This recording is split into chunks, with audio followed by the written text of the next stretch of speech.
can we avoid that, right? And I'm not sure I have a good answer. Like, I think it's important for us to start thinking about the question. Like, it is important to not be catastrophist about it, right? And like also just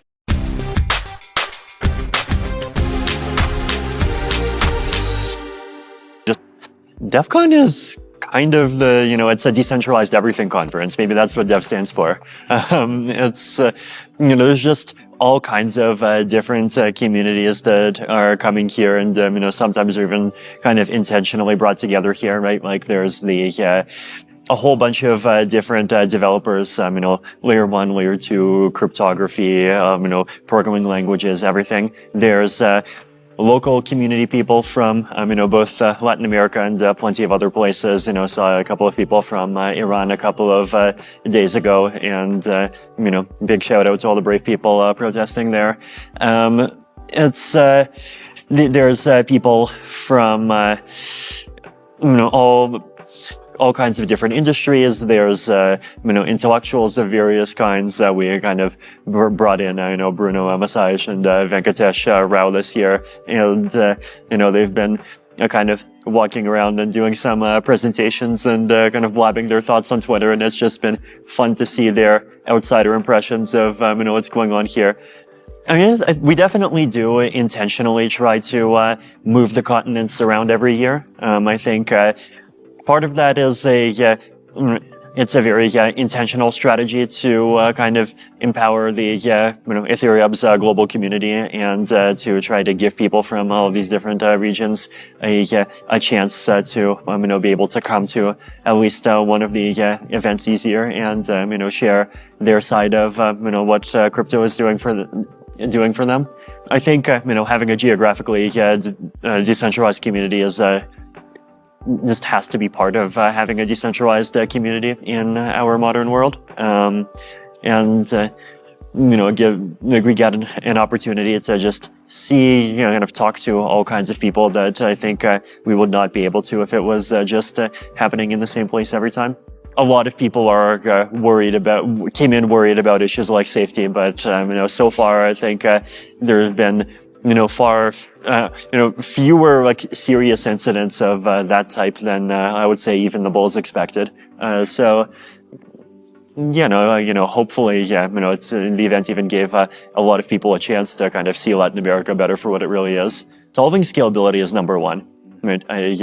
Like fees have been low for the past 6 months, so it's a bit easier to kind of back burner the problem. But I think if Ethereum succeeds, we're going to have another bull, and we know what bulls mean for transaction fees, right? It's from the point of view of a user, some bulls can even be something to dread just because of how it makes transaction fees shoot up to $50 or $100 or whatever. And there is a kind of ticking clock on us to solve the issue, and we don't know how long the clock is going to keep ticking. And it's our responsibility to really make sure that scaling is figured out before then.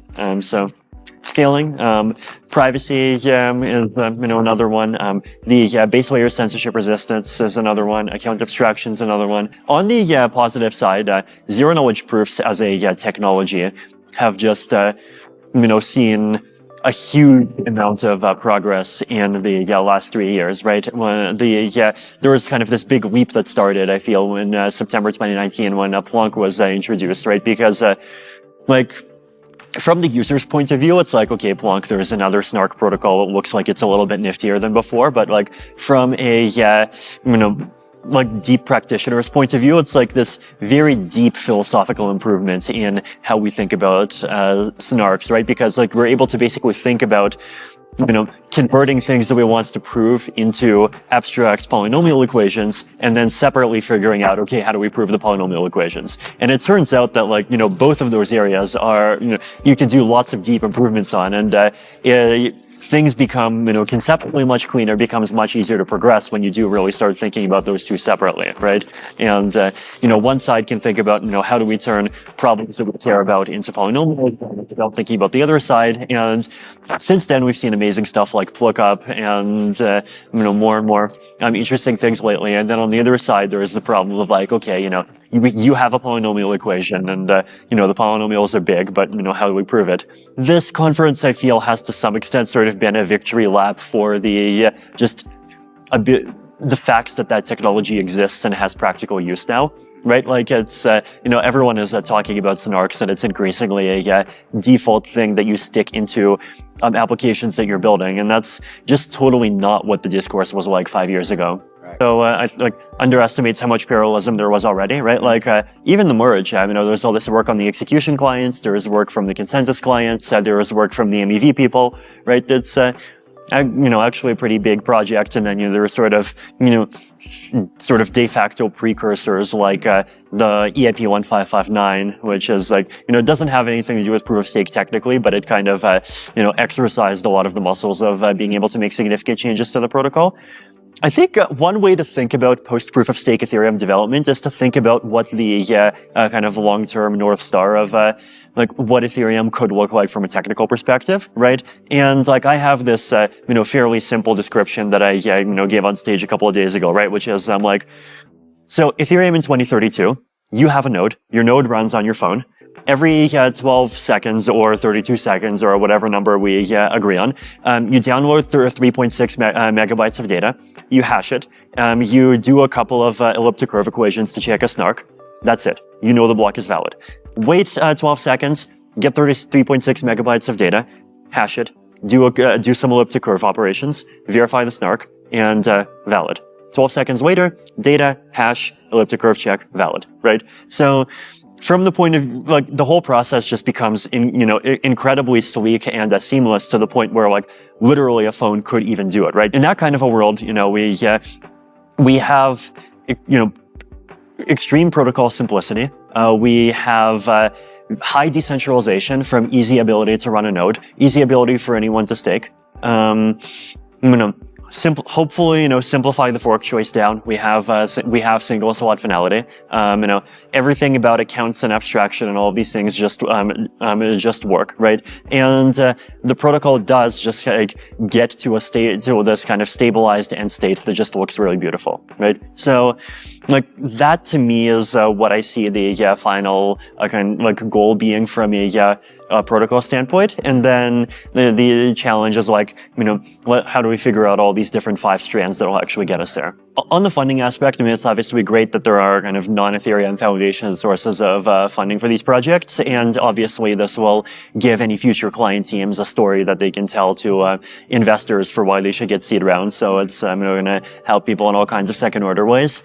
From a governance capture viewpoint, I guess I think there's multiple different things that it's important to keep in mind, right? One is that Arbitrum is not kind of uniquely threatening or kind of scary or whatever here, right? So Optimism had been participating in EIP 4844 and put a couple of developers toward it. Consensus has literally funded entire client teams, right? And then the question is what's the difference between buying a client team and just incubating a couple of them yourself, right? There's a long history of all kinds of projects. Obviously, the Parity running the Parity client, and also having the Polkadot network, right? So it's not we're entering a scary new unknown or anything, right? But at the same time, it's definitely important for us to be vigilant, right? The sort of dystopia that I have in mind is traditional internet governance, right? If you look at the Dep3C and so forth, there's a lot of precedent for public goods organizations where their funding model basically is, we get funding by people who are buying governance leverage, and that does fund them, but that also leads to some often not very nice governance outcomes. Right? There have been a bunch of scandals about introducing sort of the equivalent of protocol layer DRM into various internet protocols, and that gets pushed by the large corporations again that have seats at some of these organizations. Can we avoid that, right? And I'm not sure I have a good answer. I think it's important for us to start thinking about the question. It is important to not be catastrophist about it, right? And also just remember the reality that all of these people who are participating in even, the people signing the checks and buying these things up and funding the client teams. They are, well-meaning people, and they are still aligned with the Ethereum ecosystem. But we have seen how divergences of alignment happen over time, and how even the internet itself sort of felt like a crypto-y idealistic happy family in the early 2000s, and then it split into all kinds of things that ended up having often bitterly opposing objectives. The question is what part of all the client teams and developers get funded in this way, right? I think 0 to 20% is an improvement, but 75 to 95 would, I think, be a massive threat, right? Yeah, so it's one of those kinds of situations where we want to kind of cheer the first step of the journey, but kind of recognize that we don't want to over-rely on this, which is something that has happened in the internet and that has lots of problems there.